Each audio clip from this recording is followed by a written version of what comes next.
नमस्कार मैत्रिणींनो, आज आपण बनवणार आहोत कांद्याची कोशिंबीर, ज्याला कांद्याचा रायता असं सुद्धा म्हणतात.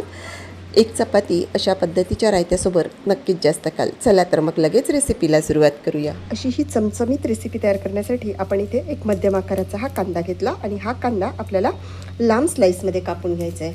तर त्यासाठी आपण एक प्लेट घेऊन चाकू घेतला आणि हा कांदा पातळ स्लाइसमध्ये कापून घेऊ.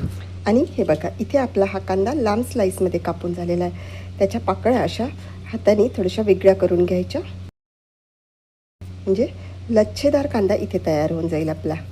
आणि हे बघा, इथे आपला हा कांदा छान कापून झालेला आहे आणि मस्त लच्छेदार असा कांदा इथे तयार झालेला आहे. आता हा कांदा आपण बाजूला ठेवून देऊ. तसेच मी इथे 2 हिरव्या मिरच्यांचे असे लांब मधून कट करून तुकडे करून घेतले. ह्या मिरच्यासुद्धा आपण इथे बाजूला ठेवून देऊ. आणि त्यानंतर मी घेतलं इथे एक वाटी भरून खूप जास्त आंबट नाही आणि एकदम गोड नाही असं मध्यम आंबट दही. आता या दह्यामध्ये अर्धा चमचा धनेपूड टाकून घेऊ, एक अर्धा चमचा जिरेपूड टाकून घेऊ, एक अर्धा चमचा लाल तिखट. तिखटाचं प्रमाण तुम्ही तुमच्या आवडीने कमी किंवा जास्त करू शकता. तसंच आपण हिरव्या मिरच्यासुद्धा वापरणार आहोत, त्यामुळे तिखट थोडंसं सांभाळून वापरायचं. एक पाव चमचा हळद. सर्व मसाले टाकून झालेले आहेत. आता यासाठी लागणारा तडका तयार करून घेऊ. तडका तयार करण्यासाठी गॅसवरती पॅन ठेवून घेतलं, गॅस सुरू करून घेतला आणि आता त्यामध्ये आपण अर्धा चमचा तेल घालून घेऊ. तेल तापलं आहे. आता त्यामध्ये अर्धा चमचा मोहरी घालून घेऊ. मोहरी मस्त फुटू द्यायची, घाई करायची नाही. जेवढी मोहरी तुमची मस्त तडतडेल ना, जळूसुद्धा द्यायची नाही तेवढी तुमच्या रायत्याला टेस्ट येईल. आता हे बघा, इथे मोहरी मस्त तडतडलेली आहे, छान सुगंध सुटलेला आहे. आता त्यामध्ये आपण अर्धा चमचा जिरं घालून घेऊ आणि बघा, जिरंसुद्धा छान फुलून आलेलं आहे. आता लगेच आपल्याला त्यामध्ये कापून घेतलेल्या हिरव्या मिरच्या घालून घ्यायच्या. त्यानंतर अर्धा चमचा भरून हिंग आणि 8 ते 10 कढीपत्त्याचे पानं घालून घ्यायचे आणि ही फोडणी छान व्यवस्थित मिक्स करून घ्यायची.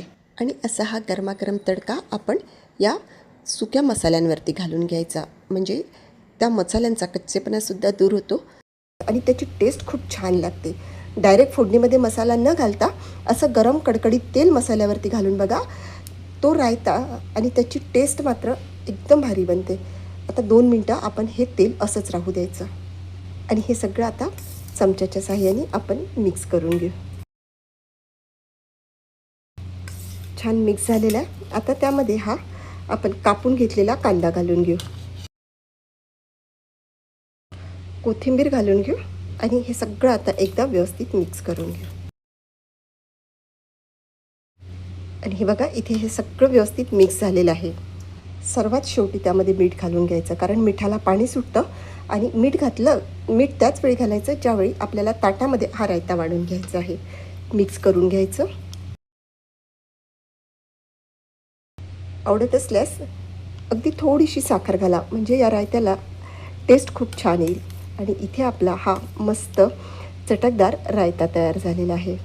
आता या रायत्यामधून थोडीशी फोडणी मी गार्निशिंगसाठी बाजूला काढून ठेवलेली होती, ती यावरती घालून घेते.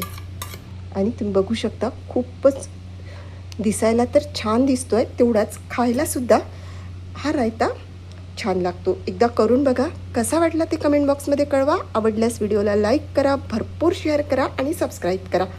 चला तर मग भेटूया पुन्हा एकदा अशाच मस्तशा व्हिडिओमध्ये. धन्यवाद.